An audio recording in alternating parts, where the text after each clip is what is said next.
Hi viewers, గతంలో గోపాలకృష్ణ కళానిధి గారితో అద్భుతమైన ఇంటర్వ్యూ మనం చేసాం. అందులో వచ్చిన రెస్పాన్స్ కావచ్చు, ఫీడ్బ్యాక్, ఈచ్ అండ్ ఎవ్రీథింగ్ మొత్తం చెక్ చేస్తే గోపాలకృష్ణ కళానిధి గారితో మరిన్ని ఇంటర్వ్యూలు చేయాలి అని చెప్పేసి నాకు అనిపించింది. ఈవెన్ పబ్లిక్ సైతం కొత్త కొత్త అంశాలు అన్నీ కూడా ఆయన దగ్గర నుంచి మనం నేర్చుకోవచ్చండి, మీరు ఖచ్చితంగా ఆయనతో ఇంటర్వ్యూ చేయండి అని అంటూ ఉన్నారు. సో ఆ వేళ మరలా ఆయన దగ్గరికి వచ్చాం. సార్ నమస్కారం.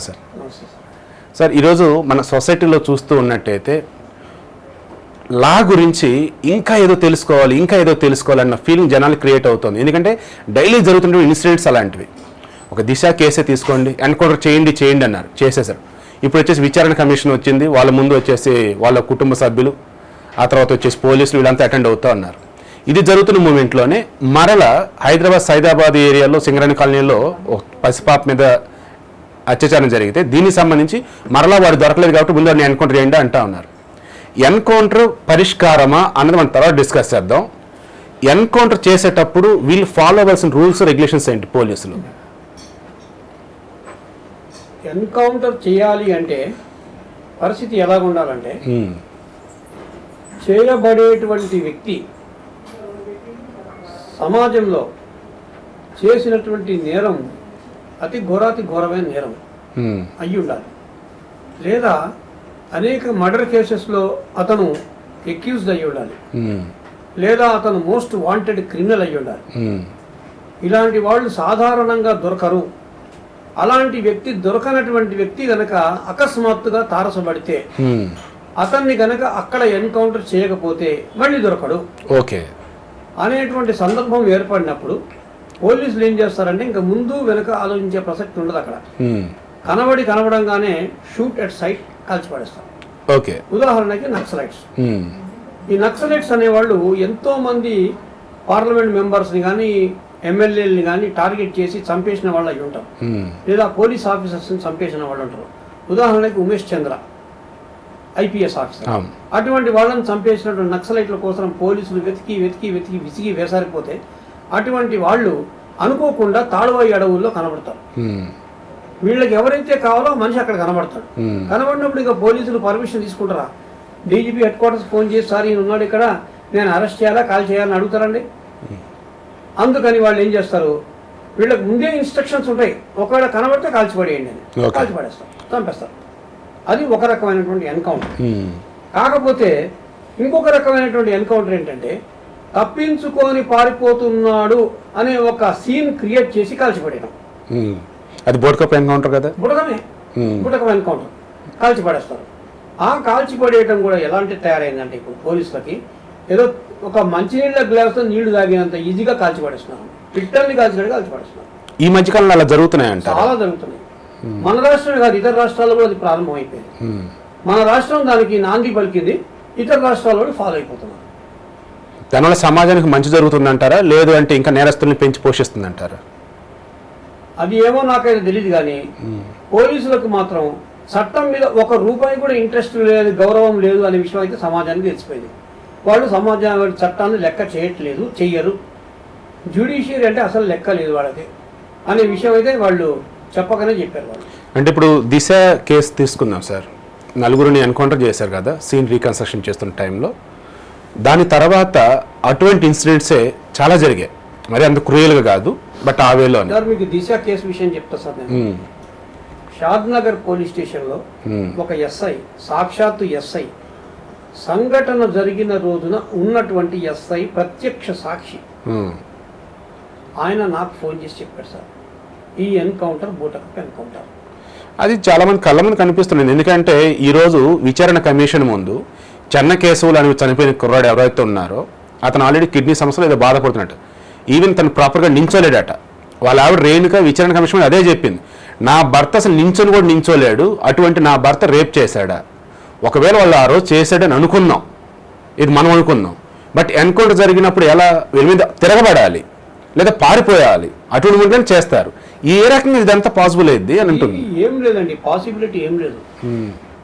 కమిషనర్ ఆఫ్ పోలీస్ ఎవరైతే ఉన్నారో అతని అహంకారపూరిత ధోరణి ఎలాంటిదంటే, సమాజంలో అతనికి పబ్లిసిటీ పిచ్ ఎక్కువ అండి. ఆ కమిషనర్ ఆఫ్ పోలీస్కి పబ్లిసిటీ పిచ్ ఎక్కువ. ఆయన ఎలా ఉన్నాడంటే, ఆయనకు ఒక ఇన్సిడెంట్ జరిగిన తర్వాత ఫ్యాన్ ఫాలోయింగ్ ఎక్కువైపోయింది దానికి. వరంగల్లో ఇన్సిడెంట్ తర్వాత అంటారా? చాలా ఎక్కువైపోయింది ఫ్యాన్ ఫాలోయింగ్ అయిపోయి సాఫ్ట్వేర్ మొత్తం ఆయన తరపున వెళ్ళిపోయింది, వకాలత్ తీసుకున్నది మొత్తం సాఫ్ట్వేర్. గచ్చిబౌలి, మాదాపూర్ ఇక్కడ ఉన్నటువంటి సాఫ్ట్వేర్ మొత్తం అందరూ కూడా, ముఖ్యంగా అమ్మాయిలు, చాలా పెద్ద ఫ్యాన్ ఫాలోయింగ్ ఏర్పడింది. దానివల్ల ఆయనలో ఒక నేను హీరో అనేటువంటి అభిప్రాయం వచ్చేసింది. ఆయన సోషల్ యాక్టివిటీస్ లో చాలా బాగానే ఉంటారు కదా సార్, అంటే మంచి పనులు చేస్తూ ఉంటారు కదా, అవేర్నెస్ రిలేటెడ్ కూడా. నేను చేస్తా సార్, నేను మంచి పనులు చేస్తా. 100 మంచి పనులు ఇంపార్టెంట్ కాదు, ఒక చెడ్డ పనులు లెక్క నాకు. ఓకే, బట్ గోపాలకృష్ణకి వచ్చే పబ్లిసిటీ ఉండదు, అవతల ఉన్నటువంటి ఆ పర్సన్ కి పబ్లిసిటీ అంటారు. పబ్లిసిటీ, ఆ పబ్లిసిటీ వల్ల ఏమైపోయింది, ఆయన ఏం చేశాడు, అరే నలుగురు నిందితులు రేప్ చేస్తారా, ఒక డాక్టర్ని చంపేస్తారా అని చెప్పి ఏం చేశారు, అరే వీళ్ళకి అనవసరంగా ట్రయల్ గీయాలంతా వేస్ట్ రా, కోర్టులో తీసుకుపోవడం, నిలబెట్టడం, వాడికి మళ్ళీ జైలు పంపించడం, జైల్లో బిర్యానీ తినిపించడం, నేను ఎందుకు మనకు అనవసరంగా కలిసిపడి దట్స్ ఆల్. మధ్యాహ్నం హోంమంత్రికి తెలియకుండా, ముఖ్యమంత్రికి తెలియకుండా వాళ్ళ రకం నిర్ణయాలు తీసుకుంటారు. అసలు ముఖ్యమంత్రికి తెలుసు, హోంమంత్రికి తెలుసు, అమిత్ షాకి తెలుసు, ప్రతి వాడికి తెలుసు, ఇంక్లూడింగ్ సుప్రీం కోర్టు కూడా తెలుసు సార్. ఏది ఎన్కౌంటర్ చేయడానికి ముందు అందరూ ఇచ్చిన గ్రీన్ సిగ్నలే ఎన్కౌంటర్. మరి అలాంటప్పుడు ఈయన ఒక్కడిది ఎట్లా ఇద్ది, మరి అది అందరూ ఒప్పుకుంటేనే కదా. అదే అందరూ ఇచ్చిన దన్నుకే, అంటే అందరూ తెలిసి డైరెక్ట్ చెప్పారు మీరు చేసేయండి ఎన్కౌంటర్ అని. కాకపోతే వాళ్ళ ఫీలింగ్స్ ఏవైతే ఉంటాయో జరిగిన తర్వాత, అరే వీడిని చంపడమే కరెక్టు అనేటువంటి సిగ్నల్ ఏదైతే ఇచ్చారో, ఇషారా కాఫీ హై అంటాడు, అకల్మంద్ ఆద్మీకు ఇషారా కాఫీ హై అంటాడు. తెలివిగలవాడు ఒక కన్ను కొడితే చాలన్నమాట వాడికి, ఆ సైగ చాలు వాళ్ళకి. అంటే ఇక్కడ మెయిన్గా నాకేంటంటే సార్, నేను సమాజంలో ఒక మనిషిగా మాట్లాడుతున్నా, ఒక జర్నలిస్ట్గా కాదు. ఒక మానవ మృగాల్లాగా తయారైపోయి ఆడపిల్ల రోడ్డు మీద తిరగాలంటేనే భయపడేలా చేస్తున్నటువంటి వాళ్ళని, ఆల్రెడీ క్రూరాతి క్రూరంగా ఆడపిల్లని చంపితే ఏ రకంగా వాళ్ళు మన బతకనివ్వాలి, వాళ్ళని ఎన్కౌంటర్ చేయాల్సిందే అని చెప్పేసి నేను ఫీల్ అవుతున్నా, సమాజం అలా ఫీల్ అవుతుంది. చెప్తున్నా చెయ్యాలని, నేను కూడా చెప్పాను చెయ్యాల్సిందే.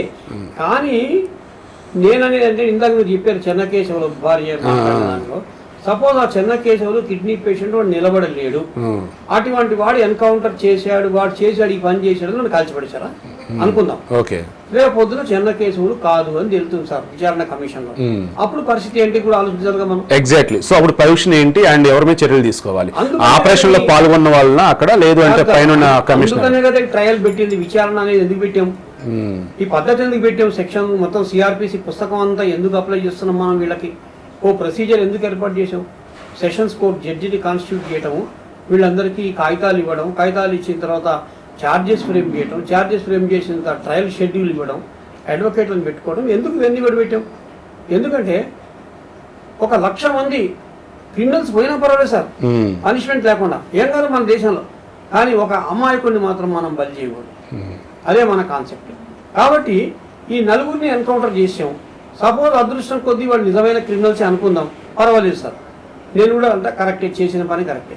కానీ నలుగురు వరకు అమాయకులు అయ్యే పొద్దున వాళ్ళు కాదు మేము ఉన్నామని చెప్పి తాలిబాన్ల లాగా చేయెత్తి వాళ్ళు ముందుకు వచ్చారనుకోండి, వీళ్ళ గురి శిక్ష పడిన తర్వాత వాళ్ళు ముందుకు వచ్చారనుకోండి, చెప్తున్నా అంటే ఎన్కౌంటర్ అంటే చేశారనుకోండి, ఎన్కౌంటర్ అయ్యి చచ్చిపోయారు అంతా అయిందో రేపు పొద్దున తెలిసి ఇంకో నలుగురు ఉన్నారని, అప్పటి పరిస్థితి ఏంటండి, వీళ్ళ ప్రాణాలు తెచ్చిస్తాడా ఆయన? అవును, ఇక్కడ మీరు అన్నట్టు ఇంకా నిజంగా ఎవరైనా ఇక్కడ ఉన్నారా? ఎందుకంటే ఈ నలుగురు ఎవరైతే ఎన్కౌంటర్లో చనిపోయినారో వాళ్ళ కుటుంబ సభ్యులు బెదిరిస్తారని చెప్పేసి వార్తలు వస్తూ ఉన్నాయి. ఎవరు బెదిరించాల్సిన అవసరం అసలు ఎవరికి ఉందంటారు? ఇంకెవరికి ఉంటుంది, పోలీసులకే ఉంటుంది. పోలీసులే బెదిరిస్తున్నారు మరి, ఎందుకంటే వాళ్ళు ఫేస్ చేస్తున్నారు విచారణ commission. Okay, justice Sirpurkar commission face చేస్తున్నారు కదా. రేపు పొద్దున కమిషన్లో ఫేక్ ఎన్కౌంటర్ వచ్చింది అనుకోండి, ఎవడు పోతాడు? ఫస్ట్ పోయేది కమిషనర్ ఆఫ్ పోలీసు, జైలుకి పోయేది. సో ప్రభుత్వానికి ఏం సంబంధం, ఓన్లీ పోలీసులే బాధ్యత తీసుకోవాలి. పోలీసులే బాధ్యత. ప్రభుత్వం కేసీఆర్ పోతాడు అనుకున్నారా, లేదా హోమ్ మినిస్టర్ పోతాడా? వాళ్ళకేం సంబంధం లేదు. వాళ్ళు పవర్స్ పోలీస్కి ఇచ్చారు, కమిషనరేట్కి ఇచ్చారు, నువ్వు కమిషన్, నువ్వు పని చేయి, కాపాడు, ప్రజల ప్రాణాలు కాపాడినంత వరకు వెరీ గుడ్ అంటారు. అనవసరంగా అమాయకుల్ని కనుక ఎన్కౌంటర్ చేసేస్తే అనుభవించు. సో మన supreme court chief justice N V Ramana గారు అన్నట్టు మీ డ్యూటీ మీరు సక్రమంగా చేయండి, పైన ఎవరో ఏదో చెప్పారని చెప్పేసి డ్యూటీని రూల్స్ని వైలేట్ చేయొద్దు అన్నట్టు. లైక్ అదే కరెక్ట్, అది ఓకే. ఎవరైనా అంతే కదా చెప్పేది. మరి ఇప్పుడు ఈ విషయానికి వచ్చినట్టయితే ఇక్కడ ఈ మన సైదాబాద్ కాలనీలో ఉన్న పసిపాప, తనని ఎవరైతే ఇంత అత్యాచారం చేసి ఇది అయినాడో, రాజు అయినాడు, వాడు దొరికాడు అని చెప్పేసి కేటీఆర్ గారు సైతం ట్వీట్ చేశారు, పోలీసులు అయితే చెప్పినట్టుగా వార్తలు వచ్చాయి. మళ్ళీ ఆ తర్వాత 1 డేలోనే వాడు దొరకలేదు అన్న వేళ వార్తలు వస్తూ ఉన్నాయి. అంటే ఆల్రెడీ దొరికున్నాడు, బట్ వీడిని కూడా ఏదో ఒక సమయంలో ఎన్కౌంటర్ చేయడానికి ప్లాన్ చేస్తున్న వార్తలు వస్తూ ఉన్నాయి. సార్ నేను ఎన్నో విషయాలు నేను ముందే 3 నెలల ముందే నేను ప్రిడిక్షన్ చేసి చెప్తా, అవన్నీ నిజమైనవి. ఉదాహరణకి జగన్ బెయిల్ రద్దు అవుతుందన్నాను, రద్దు కాదన్నాను, మీ వీడియోలో ఉంది నాది. ఇవాళ డెసిషన్ వచ్చేసింది సిబిఐ కోర్టు. అలాగే రాజు విషయంలో చెప్తున్నా, రాజుని నా ఉద్దేశంలో ఎప్పుడో చంపేసి ఉంటారు. ఓకే, ఎప్పుడో చంపేసి ఉంటారు. అయితే వాడిని ఎలా క్రియేట్ చేస్తారంటే ఈ ప్రెషర్ తట్టుకోలేక ఏదో చెరువులో దూకి చచ్చిపోయాడు. ఓకే, అది వారం రోజుల తర్వాత 7 తేలింది అని చెప్పి పట్టుకొస్తారు. దాని గురించి ఏ పెద్ద కన్ఫ్యూజన్ లేదు మీకు. అంతేగాని రాజు దొరకకపోయే ప్రసక్తే లేదండి ఈ పోలీసులకి. ఈ మామూలు పోలీసులు, మన హైదరాబాద్ పోలీసులు అంటే మొత్తం 15 మంది డీసీపీలు బృందం. వాళ్ళ ప్రెషర్కి ఎవరు తట్టుకోగలడు? ఆర్డినరీ చిన్న 10 లక్షల రూపాయల మనీ రికవరీ దాంట్లోనే పోలీసులు దచ్చుకుంటే ఆట ఆడిచ్చేస్తారు. మనిషిని అసలు గాలి పీల్చుకొని ఇస్తారా వీళ్ళు? ఇళ్ల మీద ఒక రకమైన దాడి. పోలీసుల గురించి ఇంత గొప్పగా చెప్తున్నారు. ఈవెన్ నాకు పోలీసులు అంటే బాగా ఇష్టం కాబట్టి నేను చాలా హ్యాపీగా ఫీల్ అవుతున్నా. బట్ సమాజంలో రోజుకో దారుణం జరుగుతూ ఉంటే ఏం చేస్తుంది ఈ వ్యవస్థ అంతా? సార్ వ్యవస్థ ఏం చేస్తున్నా అడగకండి. ఎందుకంటే మన దగ్గర ఉన్నటువంటి ప్రజానీకానికి పోలీసుల నిష్పత్తి మీరు చూడాలి సార్. ఈ రెండింటిని మీరు కంపల్సరీ ఖచ్చితంగా చేయాలి. ఉదాహరణకి మీరు ఉప్పల్ రింగ్ రోడ్ నుంచి మన గోల్నాకా చౌరస్తా వరకు ఉన్నటువంటి ప్రజల దగ్గర దాదాపుగా 15 లక్షల మంది ఉన్నారు. ఈ 15 లక్షల మంది ఎన్ని రకాల అపార్ట్మెంట్స్ ఉన్నాయి, ఎన్ని జనావాసాలు ఉన్నాయి, ఎంతమంది ప్రజలు ఉన్నారు, ఎన్ని రకాల నేరాలు జరుగుతున్నాయి. రాత్రిపూట అయితే ముఖ్యంగా 3:30 నుంచి 5:30 దాకా 3:30 నుంచి 5:30 దాకా కనుక గల్లీ కనుక మీరు వెతుకుతే ఖచ్చితంగా దొంగలు దొరుకుతారు సార్. మరి నైట్ ఏం చేస్తారు? పెట్రోలింగ్ అని చెప్పేసి నైట్ డ్యూటీలు కూడా వేస్తుంటారు కదా. వీళ్ళు ఏం చేస్తారు? పెట్రోలింగ్ నామకే వస్తే వీళ్ళకు ఉన్నటువంటి 15 బండ్లు 150 మంది పోలీసులు 15 లక్షల మందిని కవర్ చేయాలి ఇళ్ళని. అంటే వాళ్ళు ఏం చేస్తారంటే తూతూ మంత్రంగా ఒక రౌండ్ కొట్టేస్తారు. 11 గంటలకు మొదలు పెడతారు సార్. ఇలా సరదాగా అలా వెళ్ళి ఇంకో సందులోంచి తిరిగి మళ్ళీ పోలీస్ స్టేషన్ దగ్గర కూర్చొని కాఫీ తాగుతారు. మళ్ళీ 2 గంటల తర్వాత ఇంకో రౌండ్ కొడతారు. అంటే వీడు వచ్చేదాకా దొంగ అక్కడ వెయిట్ చేస్తాడా చెప్పండి? దొంగవాడు ఏం చేస్తాడు? పోలీసులు అందులో వీడు వచ్చే హారను వచ్చే ముందే సైరన్ కొడతారు. ఆ సైరన్ కొట్టగానే చెట్టు పక్కన దాక్కుంటాడు. వాడు పోగానే వీడు పని పెట్టి చేసుకుంటాడు. అవును, ఇదొక చాలా సార్లు సినిమాల్లో కూడా వచ్చింది ఇదే పాయింట్. మరి సైరన్ కొట్టకుండా పోలీసులు ఎందుకు రారంటారు? భయం. పోలీసులకు భయమా? పోలీసులకు భయం. ఎక్కడ వాళ్ళు సడన్ గా వచ్చి చూసిన సందర్భాలు ఉన్నాయి. ఒక ఇంట్లో దొంగ ఉన్నాడు సార్. వీడు బయట నుంచి తలిపేసాడు. పోలీసులు పిలిచాం, సార్ లోపల దొంగ ఉన్నాడు పోండి అంటాడు. ఆ కానిస్టేబుల్ అంటాడు నేను నువ్వు అంటాడు నన్ను. మా ఇంటి ఎదురుకుండానే దొంగ ఉన్నాడు. రక్షక భట్టుడా లేదంటే వీక్షక భట్టుడా? వీక్షక భట్టుడు. పోలీసులకు కూడా వాళ్ళు మనుషులే సార్. ఆబ్వియస్లీ అండి. బట్ ఈవెన్ దేశం కోసం ప్రాణాలు అర్పించే ప్రతి వీరుడు కూడా. దొంగల దగ్గర కూడా బీహార్ పిస్తోళ్ళు ఎవరి దగ్గర పడితే వాళ్ళే ఉన్నాయి. కత్తులు ఉన్నాయి, పోలీసుల దగ్గర ఉన్నాయి. అవన్నీ వీళ్ళ దగ్గర ఏవైతే చేస్తారో పెట్రోలింగ్ చేస్తారో కానిస్టేబుల్స్ దగ్గర తుపాకులు ఉన్నాయండి. వీళ్ళ దగ్గర ఒక 2 లాఠీకర్రలు పెట్టుకుని తిరుగుతారు పాపం. ఈవెన్ ఆ వేళ నేను కానిస్టేబుల్ చూసి నేను కూడా చాలాసార్లు జాలి పడుతూనే ఉంటాను. బట్ నేను అంటుంది ఏంటంటే ఇక్కడ మన కరోనా టైంలో చెక్ పోస్టులు పెట్టి పేషెంట్స్ అయితే ఆపినటువంటి వీళ్ళు నార్మల్ టైంలో అదే చెక్ పోస్టుల దగ్గర అన్ని చెక్ చేస్తే మీరు చెప్పినటువంటి గన్లో కత్తులు ఇంకేవైతే వస్తూ ఉన్నాయో అవన్నీ పట్టుబడతాయి కదా. ఎందుకు మరంటే ప్రాపర్గా చెకింగ్ చేయట్లేదు, లేదా అక్కడ కమిషన్లు ఇస్తే వదిలేస్తున్నారు? వీళ్ళ చెకింగ్ కూడా చెప్తున్నా కదా సార్. దొంగలకున్న తెలివితేటలు పోలీసులకు లేవు, మోసగాళ్లకు ఉన్న తెలివితేటలు పోలీసులకు లేవు. అందుకే ఎక్కువ మోసాలు జరుగుతుంది.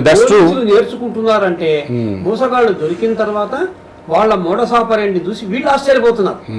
ఇలా కూడా చేస్తారా అంతే. అంటే వీళ్ళకి ట్రైనింగ్ ఇన్స్టిట్యూట్స్ ఉంటాయి కదా పోలీసులకి. So crime investigation related like అలా ఆ ట్రైనింగ్ దానిలో జైల్లో ఉన్నటువంటి కరుడు కట్టిన ఖైదీలు ఉంటారు కదా, వాళ్ళ చేత క్లాసులు ఇప్పించచ్చు కదా వీళ్ళకి. పోలీసుల అకాడమీ ఉంది సార్. పోలీసు అకాడమీలో పోలీసులకు ఇచ్చేటువంటి ట్రైనింగ్స్ లో మీరు ఆశ్చర్యపోతారు విషయం చెప్తే. సిఆర్పిసి ఎవిడెన్స్ చెప్పేటువంటి ఒక లెక్చరర్, ఆమె ఎల్ఎల్బి కాదు, ఆమె ఎంబీబీఎస్. ఒక ఎంబీబీఎస్ డాక్టర్ తోటి, డెంటిస్ట్ డాక్టర్ తోటి పోలీసులు క్లాసులు ఇప్పించారు. ఎందుకంటే అమ్మాయి అందంగా ఉంటుంది. అక్కడ ఉన్నటువంటి ఎవడైతే ఆఫీసర్ ఉంటాడో క్లాసులు వేసే ఆఫీసరు, వాడికి అమ్మాయిల పిచ్చి.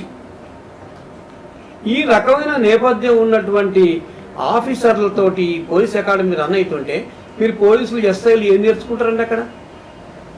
ఎందుకంటే నేను ఒక గెస్ట్ ఫ్యాకల్టీగా చేసిన వాడిని అక్కడ. నాకు తెలియదా? నేను కారులో వీళ్ళతో పాటు సరదాగా ట్రావెల్ చేసేవాడు, నన్ను పికప్ చేసుకెళ్ళేవాళ్ళు కదా. దారి పొడుగుతా నన్ను క్వశ్చన్ అడిగేవాళ్ళు, అదంటే ఏంటి, ఇదంటే ఏంటి, ఇదంటే ఏంటి, అదంటే ఏంటి. నేను వీళ్ళకి సమాధానం చెప్పాలి ఫస్ట్, స్టూడెంట్స్ తర్వాత. ఈ రకమైన ట్రైనింగ్ ఉంటే వీళ్ళు ఏం బాగుపడతారండి ఎస్ఐలు. అంటే మరి ఇంకా ఈ మినిస్టర్స్ ఉన్నారు కదా, వాళ్ళు ఇంకేం చేస్తున్నట్టు ఇవన్నీ ఇంకా క్రాస్ చెక్ చేసుకోరా, సరిగా నడుస్తున్నాయి లేదా? ఏం చెప్పారండి నిజంగా మీరు.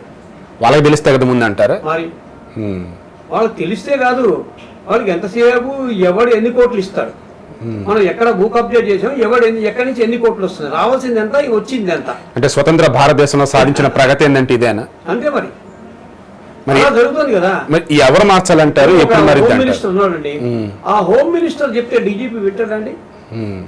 హోమ్ మినిస్టర్ చెప్పిన మాట కానిస్టేబుల్ కి లెక్కలేదు. ఈ రోజున నేను రాసిస్తా, హోమ్ మినిస్టర్ చెప్పిన మాట డైరెక్షన్ ఒక కానిస్టేబుల్ కి లెక్కలేదు తెలంగాణలో. అది పరిస్థితి ఇక్కడ. ఎవడి పని వాడిదే, నీ పని నువ్వు చేసుకో, నా పని నేను చేసుకుంటా, నా జోలికి నువ్వు రాకు, నీ జోలికి నేను రాను. ఎక్కువ మాట్లాడితే నువ్వు రాత్రిపూట ఎవడు కొంపకపోతున్నావు, ఎంతసేపు ఎక్కడ ఉంటావు, అవి డీటెయిల్స్ నేను తీస్తా అంటాడు ఈ కానిస్టేబుల్. సో వీళ్ళంతా కలిసి వ్యవస్థను బాగు చేసింది భ్రష్టు పట్టిస్తున్నారంటారు. మొత్తం భ్రష్టు పట్టించేస్తున్నారు ఇప్పుడు వ్యవస్థని. అంటే ప్రజలు తమంతట తామే వారణాలు కాపాడుకోవాలి, అంతే. ప్రజల్లో చైతన్యం రావాలి, ఏ ప్రజలు వాళ్ళే కాపాడుకోవాలి. ఇంతకుముందు కాలనీల్లో కూడా ఈ ప్రజలే గస్తీ కాసుకునేవాళ్ళు. అవును, వాళ్ళే పెట్టుకుని నెలకి ఇంత డబ్బులు ఇచ్చి గురకాన్ని పెట్టుకునేవాళ్ళు. గురకాన్ని కూడా కాదు, వాళ్ళే ఒక గ్రూప్ ఏర్పడేవాళ్ళు. మేము చిన్నప్పుడు చేసేవాళ్ళం, కర్రలు పట్టుకుని తిరిగేవాళ్ళం పంజగుట్ట కాలనీలో. రాత్రి అంతా కూడా మేము ఈ 2 గంటల దాకా ఒక్కొక్క గ్రూపు, 2 నుంచి వాళ్ళ పొద్దున 5 గంటల దాకా ఒక్కొక్క గ్రూపు, అట్లా తిరిగేవాళ్ళం. సో ప్రజల్లో చైతన్యం వచ్చి వాళ్ళంతటా వాళ్ళకి రక్షణ కల్పించుకుంటే తప్ప ఈ ప్రమాదాలని మిగతా వాటిని అరికట్టలేము. మరి పోలీసుల్ని తీసేద్దామంటారు. మరి ఎందుకు మరి పోలీస్ వ్యవస్థ? వాళ్ళకి మళ్ళీ జీతాలు భయంకరమైన జీతాలు కదండి, ప్రజలు కట్ట మరణ డబ్బులే కదా. పోలీసులు వేస్ట్. వాళ్ళకి మళ్ళీ ఇంకా జర్మనీ వీళ్ళ ప్రయాణాలు, జర్మనీ, సింగపూర్ పంపిస్తున్నారు ఫారిన్ కూడా ట్రైనింగ్ అయ్యారండి అని అందరూ అన్నాను సార్. నేను అందరు అన్నాను. ప్రాణాలు ఇచ్చినటువంటి పోలీస్ ఆఫీసర్లు ఉన్నారు సార్, నో డౌట్ అబౌట్. అట్లా కాదు, కొంతమంది ఐపీఎస్ ఆఫీసర్లు ఉన్నారు. ఫర్ ఎగ్జాంపుల్ నిన్న చెప్తున్నా, మన సైబరాబాద్ ఆయన స్టీఫెన్ రవీంద్ర వచ్చాడు సిపిగా.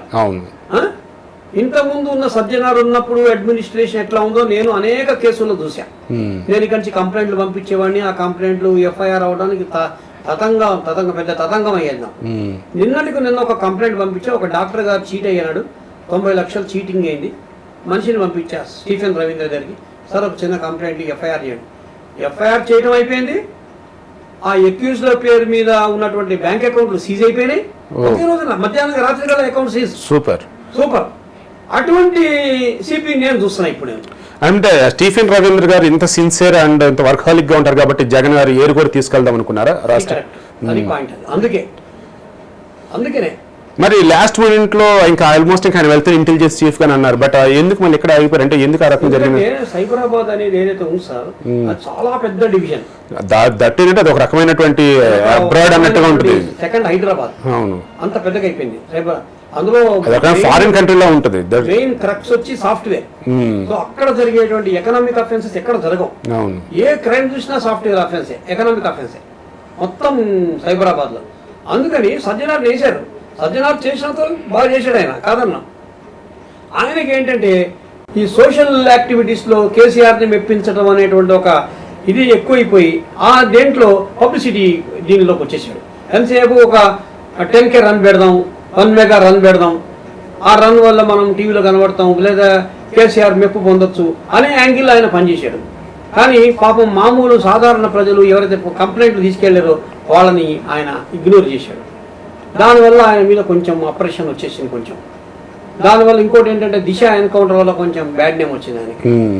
అట్లా ఆయన చేయకుండా ఉండాల్సింది ఆయన. సో ఇప్పుడు టీఎస్ఆర్టీసీకి ఎండీగా వెళ్ళారు కదా, సో అక్కడ ఏదైనా ప్రక్షాళన లాంటిది చేసి లాభాల బాటలో పెడతారంటారా, లేదంటే మరి అక్కడ కూడా మీరు అన్నట్టు మళ్ళీ పబ్లిసిటీ కోరుకుంటారంటారా? మనిషిలో పబ్లిసిటీ ఉన్నప్పుడు పబ్లిసిటీ ఉంటుంది, పబ్లిసిటీ పక్కన పెడదాం. కానీ ఆయన ఒరిజినల్ గా కొంచెం అడ్మినిస్ట్రేటర్ కాబట్టి లాభాల బాట పట్టించవచ్చు ఆయన తలుచుకుంటే గనక ఆర్టీసీలో. కానీ చాలా మంది ఎలా అంటారంటే నిర్లిప్తత ఎక్కువ ఉంటుంది. ఒక మంచి వర్కింగ్ పోస్ట్ నుంచి గనక ఆర్టీసీకి పోతే వాళ్ళు ఏమనుకుంటారు, ఇంత పెద్ద పోస్ట్ నుంచి చిన్న పోస్ట్కి వచ్చినట్టు ఫీల్ అవుతారు వాళ్ళు. బట్ ఆర్టీసీ ఎండి అంటే ఇట్స్ ఈక్వల్ టు మినిస్టర్ అన్నట్టే సార్. ఎందుకంటే మొత్తం స్టేట్ వ్యవస్థ అంతా చేతిలో ఉంటుంది అండ్ బెస్ట్ వేలో ముందు తీసుకెళ్ళడానికి బోల్డ్ ఎండీలు చూసే సార్, చాలా మంది ఎండీలు చూసే ఆర్టీసీ ఎండీలు. ఎందుకంటే అందరు ఐపీఎస్ ఆఫీసర్లు వచ్చేది అక్కడికి. సో ప్రతి IPS officer 1 year 2 years maximum ఉంటారు అక్కడ. కాకపోతే ఏంటంటే ఆర్టీసీ ఇంకొక డిఫరెంట్ అట్మాస్ఫియర్ సార్. అక్కడ యూనియన్లు ఉంటాయి. అవును, ఇక్కడ ప్రజల్ని డామ్ డూమ్ అన్నట్టుగా కట్టతో కొడితే కాదు.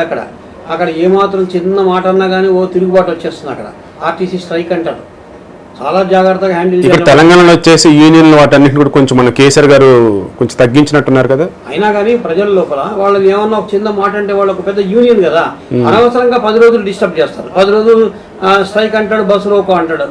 అనవసరంగా నీ ఇన్కమ్ పోతుంది, నీకు ఒక పెద్ద ఈ తలకాయ నొప్పి కదా. అవును, ఆర్టీసీకి ఎండీగా ఎందుకు ఐపీఎస్ ఆఫీసర్లు వేస్తారు, ఐఏఎస్ ఆఫీసర్ ఎందుకేరంటారు? ఎందుకంటే సార్ ఆర్టీసీలో అడ్మినిస్ట్రేషన్ పరంగా చెప్తాను, ఇంట్లో 2 ఉంటాయి సార్. వీళ్ళు ఎగ్జామ్ యూపీపీఎస్సీ ఎగ్జామ్ రాసిన తర్వాత వీళ్ళకి వచ్చినటువంటి మార్కుల్ని బట్టి ఫస్ట్ సెలక్షన్ వచ్చి ఐఏఎస్, అవును, కొంచెం తక్కువ మార్కులు వస్తే IPS, next IRS, next ICS, అలా వాళ్ళకి గ్రేడింగ్. ఐఏఎస్ తర్వాత ఎక్కువ ఇండియన్ ఫారెన్ సర్వీస్ సెలెక్ట్ చేసుకుంటూ ఉంటారు. ఐఎఫ్ఎస్ ఒక గ్రేడింగ్ ఉంది సార్.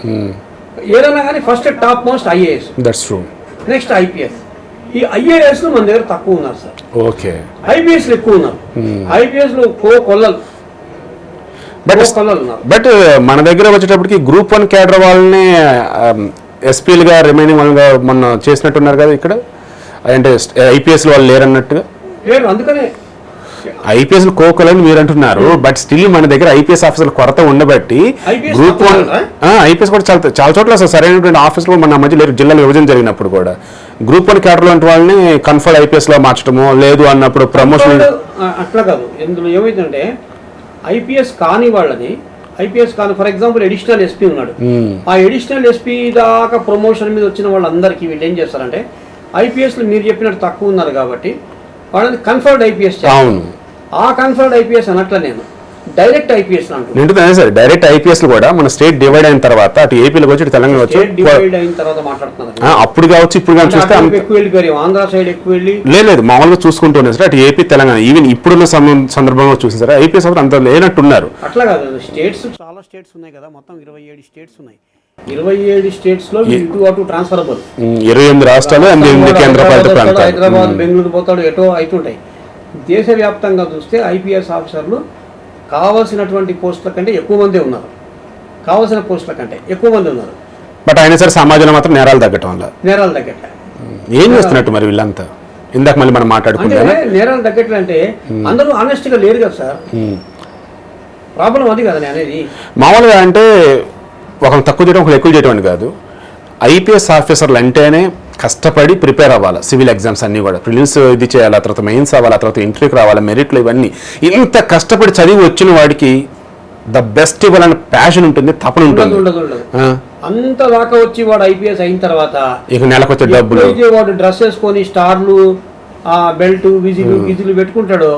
పెట్టుకోగానే టోపీ గీపీ పెట్టుకోగానే వాడికి ఉన్నటువంటి అహంకారం ఎవరికి ఉండదు. వాడికి ఫస్ట్ వచ్చేది క్వాలిఫికేషన్, అహంకారం.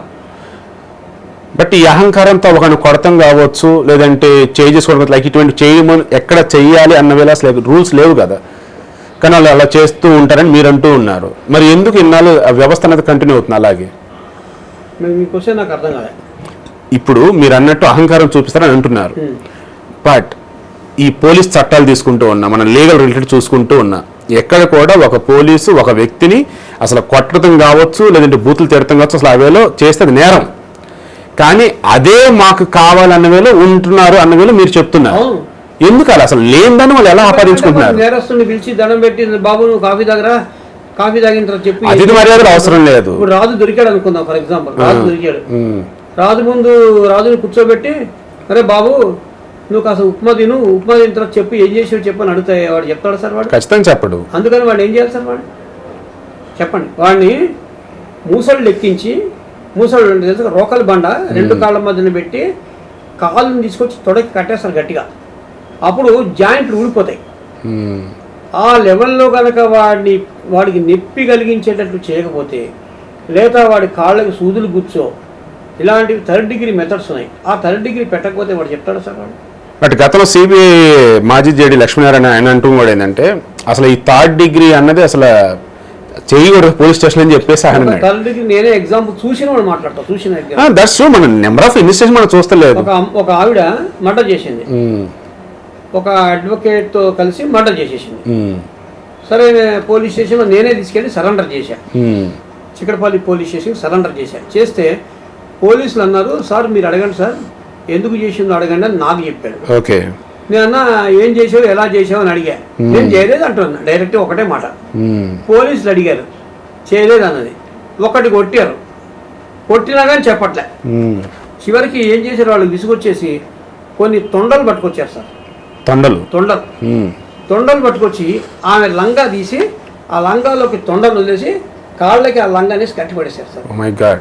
కట్టేస్తే 5 నిమిషాలు చెప్పేశారు, 5 minutes లోపలే ఏం చేశాను, ఎలా చేశాను, ఎప్పుడు చేశాను, ఎక్కడ చేశాను అన్ని డీటెయిల్స్తో. ఆమె అరిచిన అరుపులోకి టాప్ లేచిపోయింది కళ ముందే. ఇన్ కేస్ ఆమె వచ్చేసి ఆ తప్పు చేయలే, పాప ఎవరు అమాయకురాలు అనుకుంది, కానీ వీళ్ళకి ఏదో బలమైన సాక్ష్యం ఏదో ఉండి అలవేలా చేశారు అనుకుంది. ఏంటి పరిస్థితి అప్పుడు? ఏం లేదు, తొండలు కలుస్తాయి, ఇంకా తర్వాత తెలుసుకుంటారు ఇవి చేయలేదు అని చెప్పి జస్ట్ తొండల్ని బయటకు లాగేస్తారు, ఈమెను హాస్పిటల్ పంపించేస్తారు.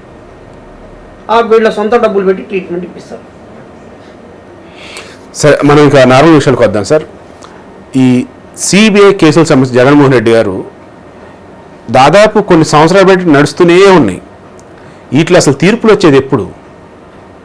ఎందుకంటే ఈ సిబిఐ కేసులతో పాటు ఈడీ కేసులు కూడా ఉన్నాయి ఇక్కడ. ఈ ఈడీ కేసుల విషయానికి వస్తే same CBI and ED case కూడా సత్య రామలింగరాజు ఆ రోజు ఫేస్ చేశాడు. అతను జైలుకి వెళ్ళాడు అండ్ ఇప్పుడు ప్రజెంట్ బయటకు కూడా వచ్చి ఉన్నాడు. జగన్మోహన్ రెడ్డి అసలు ఇంతవరకు కేసులే తేలటం లేదు, ఎందుకు ఇంత డిలే? సార్ మొత్తం 23 మంది ఎక్యూజ్లు, 13 కేసులు. ఆ 13 కేసుల్లో 23 మంది ఒక్కొక్క కేసులో మమ్మల్ని డిశ్చార్జ్ చేయండి అని సిబిఐ కోర్టులో పిటిషన్లు వేసుకున్నారు. అవును, ఆ పిటిషన్లు సిబిఐ కోర్టు డిస్మిస్ చేసింది. డిస్మిస్ చేయగానే వీళ్ళు హైకోర్టుకి పరిగెత్తారు. హైకోర్టులో వీళ్ళు క్రిమినల్ రివిజన్ కేసు వేసుకున్నారు. ఆ రివిజన్ కేసులలో నోటీసులు అది గోళ అంతా అడ్మిషన్ స్టే పెండింగ్, హైకోర్టులో మ్యాటర్స్ పెండింగ్ ఉన్నాయి. అవి హైకోర్టులో పెండింగ్ ఉన్నాయి అన్న నేపథ్యంలో సిబిఐ కేసులు ఆగిపోయినాయి. ఆ హైకోర్టు ముందు క్లియర్ అవ్వాలి. చివరికి ఆ డిశ్చార్జ్ పిటిషన్ ఎలో చేయాలా, డిస్మిస్ చేయాలా అనే విషయం హైకోర్టు పరిధిలో ఉంది. హైకోర్టు డిసైడ్ చేయాలి దాన్ని. అప్పటిదాకా సిబిఐ కోర్టులో కేసు నడవదు. ఇది ఒక గేమ్ ప్లాన్ సార్. ఇది ఎవరు గేమ్ ప్లాన్ వెనుకున్న సూత్రధారు ఎవరు? అడ్వకేట్స్. గేమ్ ప్లాన్ నేను ఇంతకుముందు చాలాసార్లు చెప్పాను, మళ్ళీ చెప్తున్నా. ఇదంతా ఒక పెద్ద గేమ్ ప్లాను, ప్రొసీజరు. ఆ ప్రొసీజర్లో భాగంగా ఎన్ని సాధ్యమైతే అన్ని పిటిషన్లు వేద్దాం. ఉదాహరణకి డాక్యుమెంట్లు ఇచ్చారు, ఆ డాక్యుమెంట్లో ఒక డాక్యుమెంట్ నాకు రాలే, నేను వెంటనే ఒక పిటిషన్ వేస్తా, నాన్ సప్లై ఆఫ్ డాక్యుమెంట్స్, అంతే. So stay of all further proceedings. అంటే మరి సత్యం రామలింగరాజుని కేసు వాదించిన లాయర్కి ఇంత తెలివి లేదంటారా, లేదంటే వాళ్ళు వచ్చేసి ఎందుకు తప్పు చేశాం కదా అని చెప్పేసి వాళ్ళు ఆ రకంగా ముందుకెళ్ళారంటారు? అట్లా కాదు కదా. ఇప్పుడు సత్యం రామలింగరాజు కేసు ఉంది, అదేమైంది, ఇంకా దానికి అక్కడ ఆప్షన్ లేదు, ఒకటే మనిషి. ఓకే, ఒకటే మనిషి, ఒకటే అక్యూజ్, ఇంకోటి ఒకళ్ళు ఇద్దరు కంప్లీట్ డైరెక్టర్లు ఎవరు ఉన్నట్టున్నారు. ఆ కేసు వేరే ఉంటుంది. ఇది పొలిటికల్లీ మోటివేటెడ్ కేసు. ఇది పొలిటికల్ మోటివేటెడ్ కేసు జగన్ది. సో మీరు రఫ్గా చెప్పండి, ఎన్నో చూస్తున్నారు కాబట్టి ఎప్పుడు తేలే అవకాశం ఉందంటారు కనీసం? ఈ ఇన్ని కేసుల్లో ఒక్క కేసు సరే తీర్పు ఇవ్వటం అనేది స్టార్ట్ అయితే ఎప్పుడు అయింది అంటారు? నేను యాక్చువల్గా పోయినసారి ఇంటర్వ్యూలో దగ్గర 6 నెలల్లో అయిపోతుందని చెప్పా. కానీ తర్వాత తెలుసుకున్నది ఏంటంటే ఈ మ్యాటర్స్ అన్ని హైకోర్టులో పెండింగ్ ఉన్నాయి. హైకోర్టులో ఆ కేసులు ఎందుకు పెండింగ్ ఉన్నాయో దేవుడికే తెలియాలి, ఇంకా ఎంతకాలం పెండింగ్ ఉన్నాయో తెలియదు. ఈ రోజున ఒకడు వచ్చాడు, చాలా important service matter, selection, SI selection 5 ఏళ్ళు అయింది, కేసు పెండింగ్ ఉంది. ఆ కేసు మొత్తం బ్యాచ్ అనమాట. సీజే దగ్గరికి వెళ్ళినాయి, చీఫ్ జస్టిస్ దగ్గరికి. ఒక 2 ఏళ్ళు సీజే పెట్టుకుని ఆ కేసులో ఇది నేను కాదు చేయాల్సింది సింగిల్ జడ్జి అని సింగిల్ జడ్జికి పంపించారు. సింగిల్ జడ్జి దగ్గర పంపించి మళ్ళీ 2 ఏళ్ళు అయింది. ఆ మ్యాటర్ బెంచ్ మీదకి రాదు, అడిగితే ఫైన్ వేస్తానంటారు. గట్టిగా మాట్లాడితే నేను పెనాల్టీ వేస్తాను, కాస్ట్లు వేస్తాను, జాగ్రత్త. అడ్వకేట్లు భయపడి దాని గురించి మాట్లాడతారు. ఇంత డిలే ఎందుకు అవుతాయి సార్? సరైన జడ్జీలు లేకనా, అంటే సరిపడా సంఖ్యలో జడ్జీలు లేకనా, లేదన్నప్పుడు చేద్దాంలే అన్న నిర్లిప్తత. జడ్జిలకు ఇంట్రెస్ట్ లేక. మరి జడ్జి పదవులు ఎందుకు సార్ వాళ్ళు ఉండటం? ఎవరైతే జడ్జి పదవులు ఎందుకంటే భలేవాళ్ళే మీరు మండి. మినిస్టర్ పదవి ఎందుకు సార్? సేమ్ అట్లాగే జడ్జి పోస్ట్. జడ్జికి వచ్చేసి న్యాయం చదవటం కోసం కదా ఆ పొజిషన్కి వెళ్తారని అనుకుంటా ఉంటారు కదా, అంతా కూడా అది కాదు. న్యాయమూర్తికి దమ్ము ఉండాలి.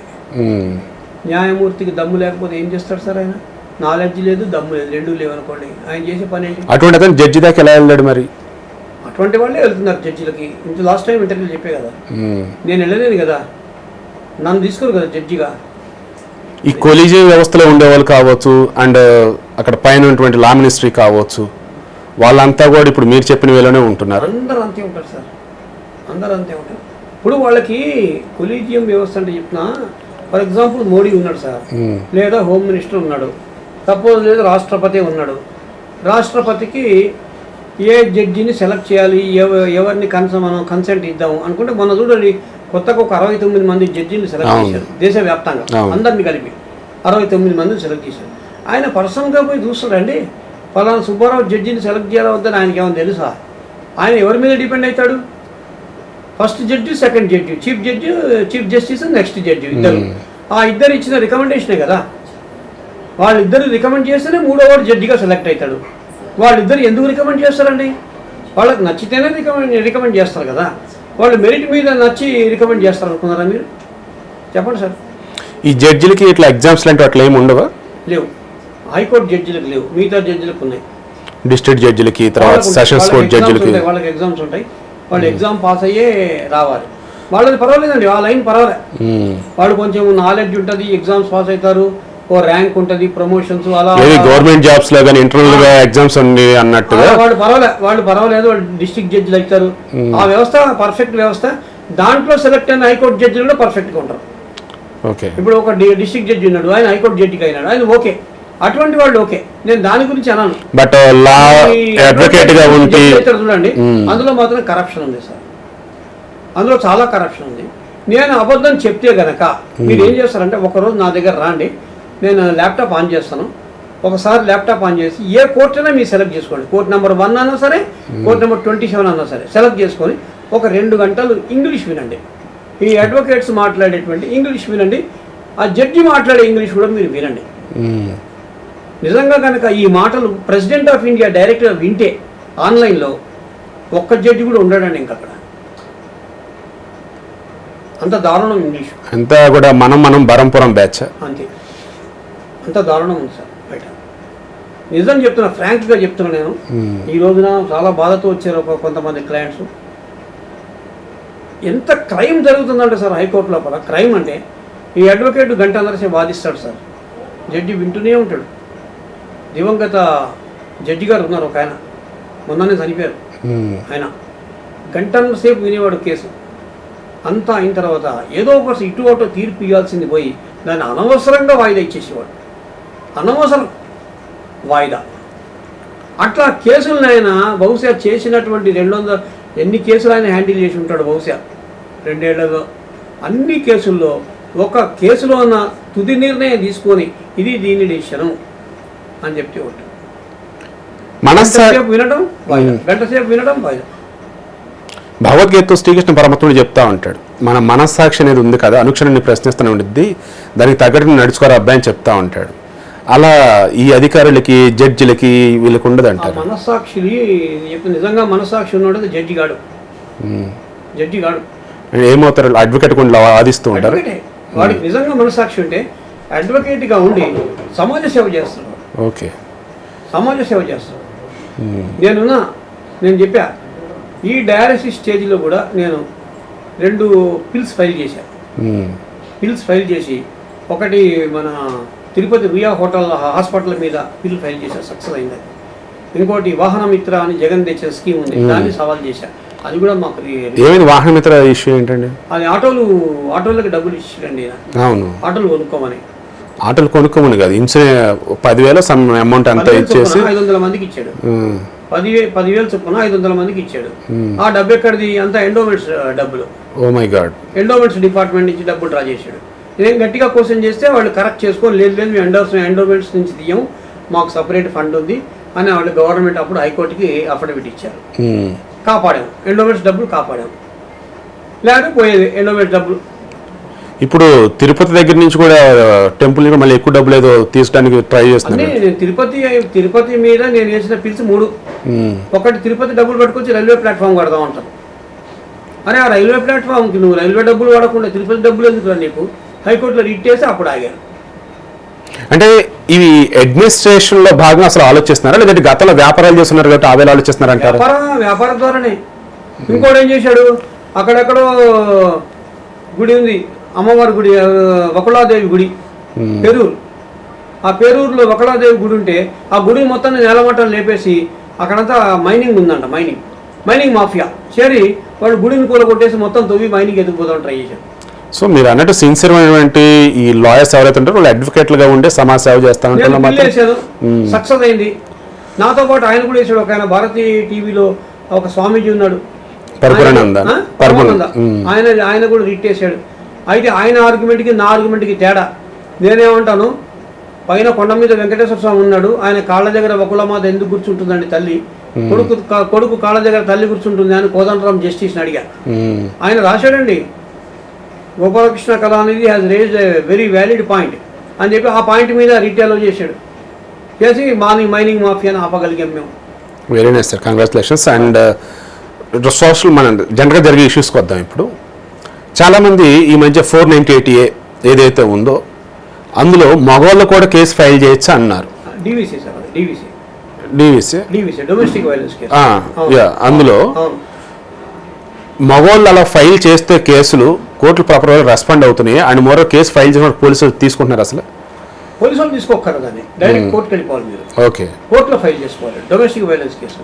నేను ఒకటి ఫైల్ చేశా, ఒక ఆర్టీసీ కండక్టర్ది మగవాడు ఫైల్ చేస్తే అప్పుడు కోర్టు ఏమంది, లేదు నేను తీసుకోను, నువ్వు ఎక్కడికన్నా అని చెప్పి డిస్మిస్ చేసింది.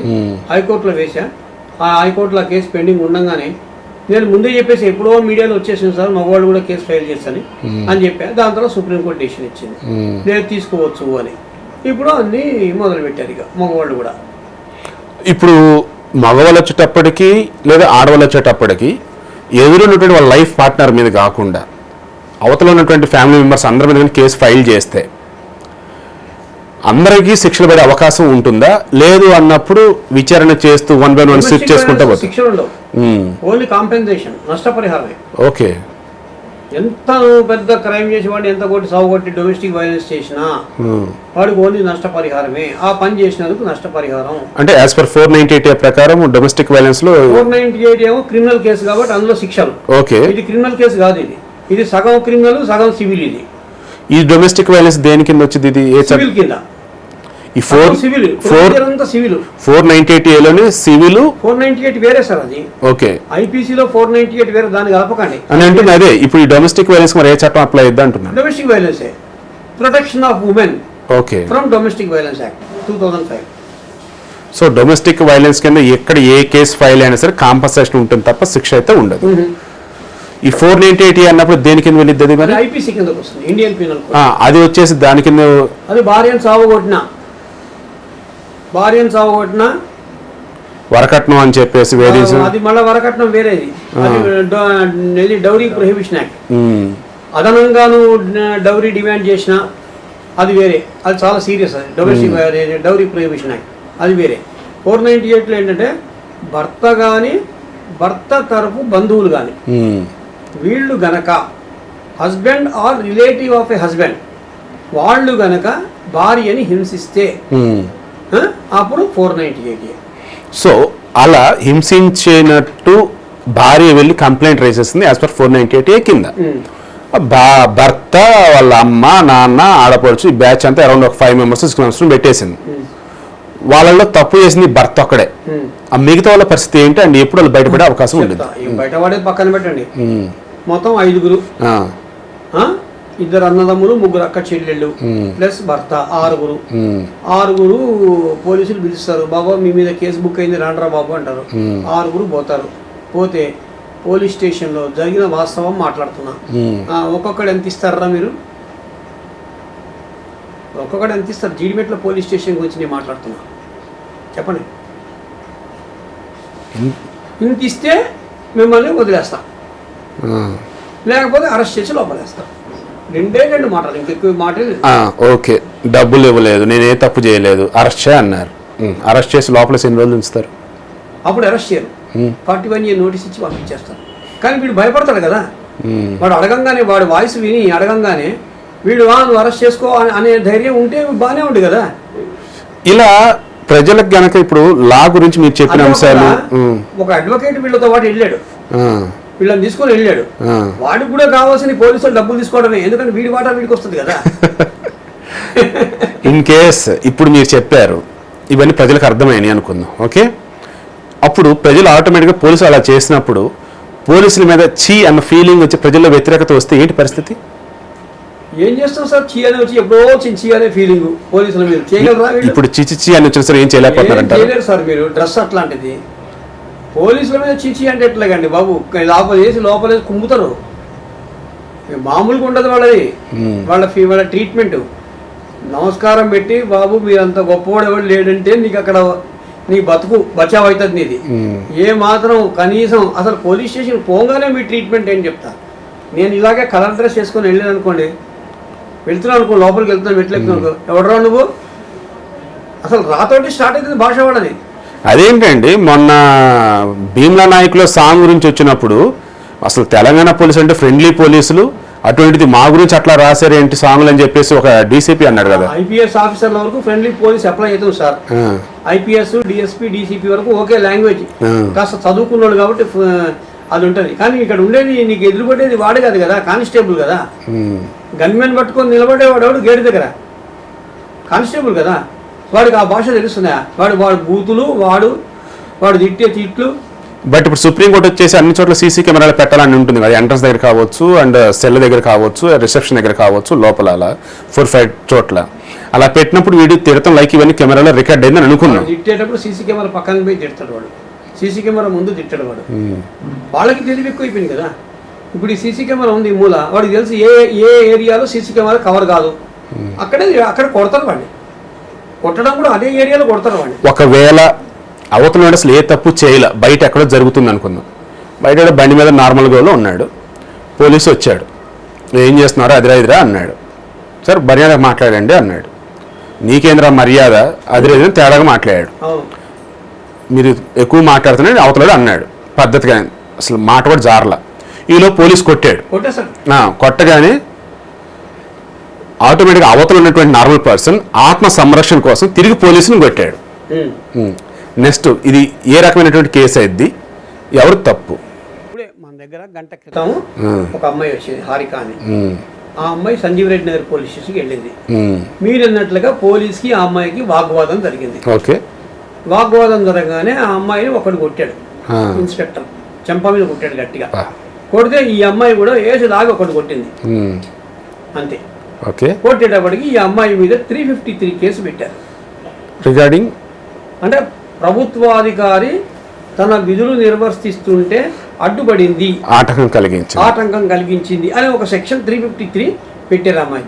దాంతోపాటు ఇంకో 4-5 సెక్షన్లు ఎక్కువ పెట్టారు.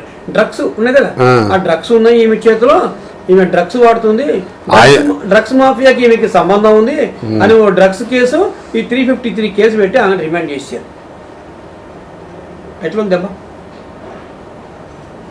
ఇదన్నమాట జరిగేది ఇది.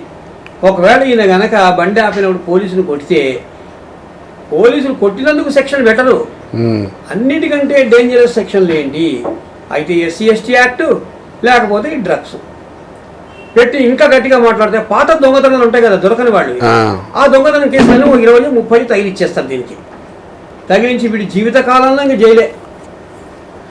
దయచేసి చెప్తారు సార్, మా జూనియర్లు అందరూ కూడా చెప్తున్నా, పోలీసులతో మాత్రం మీరు పెట్టుకోకండి సార్. ఫ్రెండ్లీ పోలీసులు కదండి, ఫ్రెండ్స్ కదా మనకి. చెప్తారు మీకు నా అనుభవం మీకు చెప్తున్నా, పోలీసులతో మీరు పెట్టుకోకండి, పోలీసులను తిట్టకండి, పోలీసులను గౌరవించండి. వాళ్ళు 4 కొడితే ఇంకో 4 కొట్టించుకోండి, కానీ వాళ్ళది ఏమీ అనకండి సార్ మీరు దయచేసి. ఎందుకంటే మీరు మాత్రం తట్టుకోలేదు, వాళ్ళ కుయుక్తులకి మీరు తట్టుకోలేరు. పాపం ఒకనాడు పబ్లిక్ గా కేసీఆర్ గారి ముందు సమ్ ఓపెన్ గానే హనుమంతరావు చెప్పాడు, ఇప్పుడు friendly police friendly police Hanumantharao friendly police గదిదని ఇప్పుడు బాగానే అంటారు అబ్బాయి, లోపలికి వెళ్ళగానే అమ్మో ఆ భాష ఏంద్రాబాయి అని అన్నాడు కదా. భాష పెట్టండి, ఆ కొట్టుడేంటి వాళ్ళ తిట్టుడేంటి, గౌరవం అనేది ఎక్కడ లేదు సార్. అక్కడ పోలీస్ స్టేషన్లోకి పోతే గౌరవం అనే మాట మీరు మర్చిపోండి. అసలు రావడమే నువ్వు ఎవరు, ఎందుకు వచ్చావు, ఏం లేదు, ఎవడరా నువ్వు, కూర్చోవడానికి కూడా లేదండి. వాళ్ళు మనుషులే, వాళ్ళకి ఫ్యామిలీస్ ఉన్నాయి. అదే అన్నా కదా, గతంలో చెప్పే కదా, వాళ్ళకి ఏమవుతుందంటే ఆ అడ్మినిస్ట్రేషన్లో వాళ్ళు అలవాటు అయిపోతారు. అలవాటు అయిపోయి వాళ్ళు ఆ రకంగా కన్వర్ట్ అయిపోతారు. ఎంత మంచివాడు, ఎంత సాఫ్ట్ వాడు వచ్చినా సరే లైన్లోకి. మరి వాళ్ళని మార్చే ఇది ఎవరు తీసుకోవాలి? ఆబ్వియస్లీ ఇప్పుడు నేను నార్మల్ పర్సన్ సార్, రేపు నేను హోంమంత్రిని ముఖ్యమంత్రిని అయ్యా, సో ఆ వ్యవస్థని మార్చాలని అనుకున్నా, ఆ రకంగా ప్రక్షాళన చేస్తూ ఉన్నా, అప్పుడు వాళ్ళు కోఆపరేట్ చేస్తారా లేదంటే మేము అలవాటు పడిపోయి మేము మారమంటారు? వాడు అనుభవంతో వాడు మారాలి తప్ప, వాడు ఉద్యోగం పోగొట్టుకొని సస్పెండ్ అయ్యి 3 ఏళ్ళు జాబ్ లేకుండా తిరిగి అడుక్కు తిని చివరికి మళ్ళీ అతి కష్టం మీద కనుక జాబ్ సంపాదించుకోగలిగితే అప్పుడు వాడు జాగ్రత్తగా ఉంటాడు. కోర్టులు ఈ మధ్య అందుకే కొంచెం ఎక్కువ యాక్షన్ తీసుకుంటున్నట్టున్నాయి కదా, పోలీసుల పట్ల కావచ్చు, ఐఏఎస్ అధికారుల పట్ల. కొంతమంది జడ్జిలు చాలా సీరియస్గా ఉంటారు, కొంతమంది జడ్జిలు మాకు అవసరమే కదా పోలీసులు, మేము కూడా పోలీస్ స్టేషన్లో మాకు పని ఉంటుంది, ఏమైనా పని చెప్తే చేయాలని చెప్పి వాళ్ళు కొంత చూసినట్టు పోతారు. ఇప్పుడు ఏపీలో కనుక చూస్తున్నట్టయితే ఐఏఎస్ అధికారులు కావచ్చు, ఐపీఎస్ అధికారులు, కొంతమంది గవర్నమెంట్ సర్వెంట్స్ ఎవరైతే ఉన్నారో కోర్టు వైలేషన్కి పాల్పడుతున్నారని చెప్పేసి కొంచెం సీరియస్గా ఉంది, వాళ్ళు అరెస్ట్ చేయండి అని అంటుంది, కొంచెం టైం ఇస్తున్నానని చెప్పేసి అంటూ ఉన్నారు. ఎందుకు పదే ఇటువంటి ఎక్కువ వినిపిస్తుంది ఏపీలో ఇప్పుడు, ఎందుకంటారు? అంటే పోలీసులు పని చేయట్లేదని మీ ఉద్దేశం, లేకపోతే కోర్టులు అలా అంటున్నాయంటే దాని అర్థం ఏంటి అంటే వాళ్ళు అసలు ఏం చేస్తున్నారు అంటే వైలేషన్, కోర్టు ఏదైతే చెప్పున్నదో అది కూడా వాళ్ళు ఫాలో అవ్వట్లేదు అంటే ఎందుకు అలా ఫాలో కాకుండా ఉంటున్నారు వాళ్ళు? కోర్టు కన్నా సుప్రీం అంటే గవర్నమెంట్ అనుకుంటున్నారా వాళ్ళు? అట్లా కాదు సార్, వాళ్ళు కోర్టు చెప్తుంది, కోర్టు చెప్పిన తర్వాత ఫర్ ఎగ్జాంపుల్ కోర్టు ఒక పని చెప్పింది, మీరు ఈ పని చేసుకురండి అని, ఆ పని చేయడంలో వాళ్ళకి ప్రాక్టికల్ డిఫికల్టీస్ ఉంటాయి.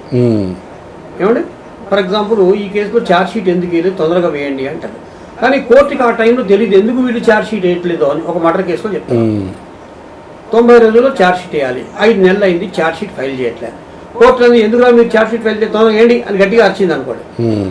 అప్పుడు వీళ్ళు ఏమంటారంటే సరే వేస్తామని పోయి అనుకుంటే ఏంటంటే ఏదో ఒకటి ఫోరెన్సిక్ ల్యాబొరేటరీకి వీళ్ళు ఒక రిపోర్ట్ పంపించి ఉంటారు, ఒక కత్తి మీద ఉన్నటువంటి చేతి గుర్తులు వీడివే కాదా, నాకు రిపోర్ట్ ఇవ్వమని వీళ్ళు ఫోరెన్సిక్ ల్యాబొరేటరీకి పంపించుంటారు.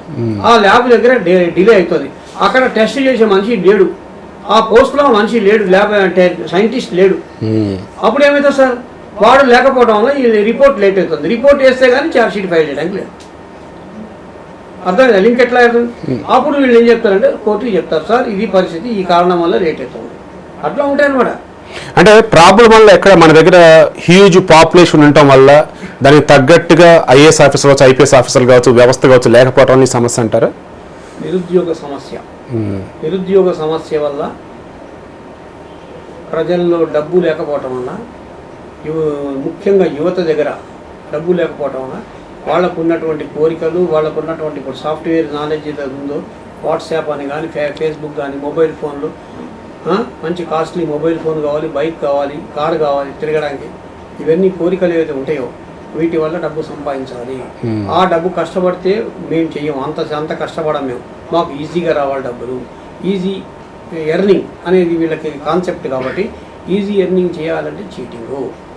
సో గౌతమ్ బుద్ధుడు చెప్పినట్టుగా కూడా సకల దుఃఖాలకి మూలం కోరికలు అన్నట్టుగా మన వ్యవస్థ అంతా కూడా కొలాప్స్ అవడానికి చెప్పాడు, అన్ని దుఃఖములకు మూల కారణము కోరిక.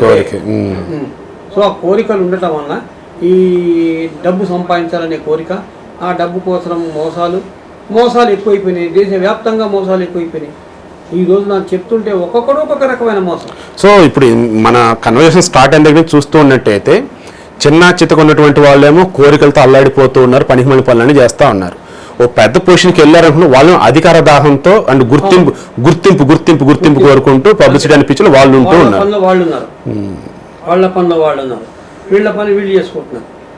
క్రైమ్స్ చెప్తున్నా ఎన్ని రకాల క్రైమ్స్ అంటే ఒక రకమైన క్రైమ్ కాదు సార్. చీటర్స్ అయితే ఎట్లా తయారైపోయారంటే ఎదుటి వాడు వచ్చి ముందు కూర్చున్నాడంటే వాడిని ఎలా లోపరుచుకోవాలి, వాడి దగ్గర ఉన్న డబ్బులు ఎలా లాగాలి.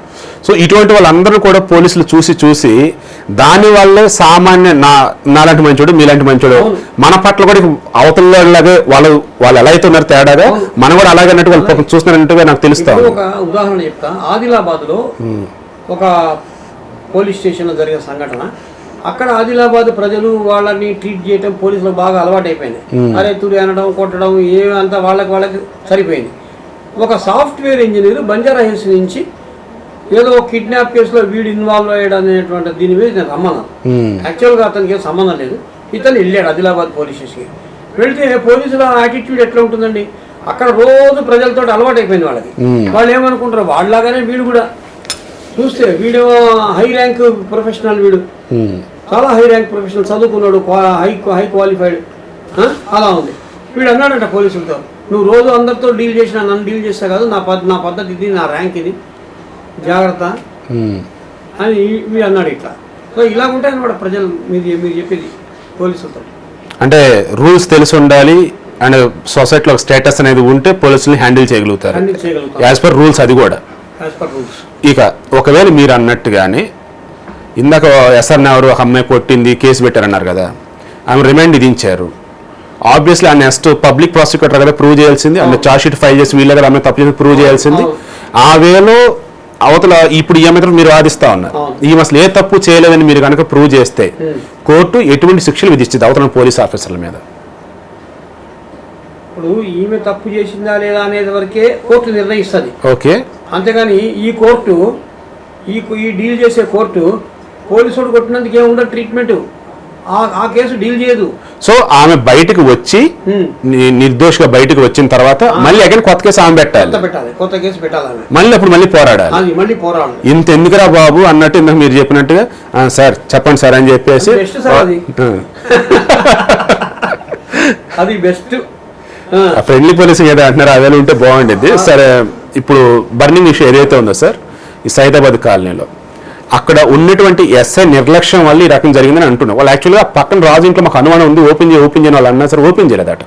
వాళ్ళు కనుక ఒక ఎర్లీ కనుక ఓపెన్ చేస్తున్నట్టే ఆ పాప బతికే ఛాన్స్ ఉంది అని అంటూ ఉన్నారు. ఇప్పుడు పోలీస్ మీద యాక్షన్ తీసుకోవాలని వాళ్ళు పట్టుబడుతుంటే తెలుస్తూ ఉంది. ఆవేళ పోలీస్ మీద వాళ్ళు ఎటువంటి కేసు పెడతానికి ఛాన్స్ ఉంది అండ్ ఆ తర్వాత ఎటువంటి స్టెప్స్ ఉంటాయి?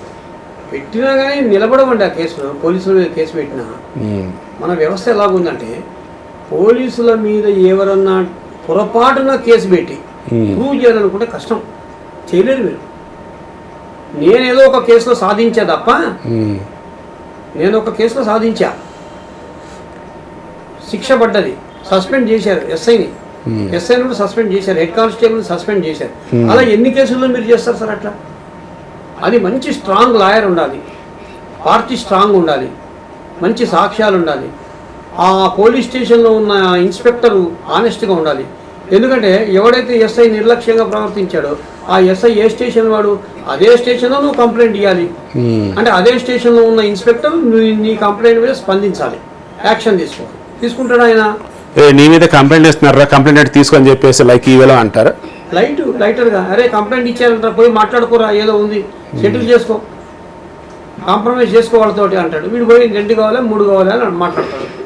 ఇక్కడ ఈ సెటిల్మెంట్ అప్పుడు డబ్బులు కొన్నిసార్లు వచ్చింది అనుకుందాం, జనాలంటే వాళ్ళు జేబులో వేస్తారు. పోలీసులు సెటిల్మెంట్ చేసుకోవాల్సి వచ్చినప్పుడు పోలీసులు ఇస్తారు, వాళ్ళ జేబులో లేదంటే ఎవరు ఇస్తారు, వాళ్ళ జేబులోంచి ఇచ్చారు సార్. నాకు 2 సార్లు ఇచ్చారు. ఎంత? ఒకడు 75,000 ఇచ్చాడు. అరే తప్పు కదా?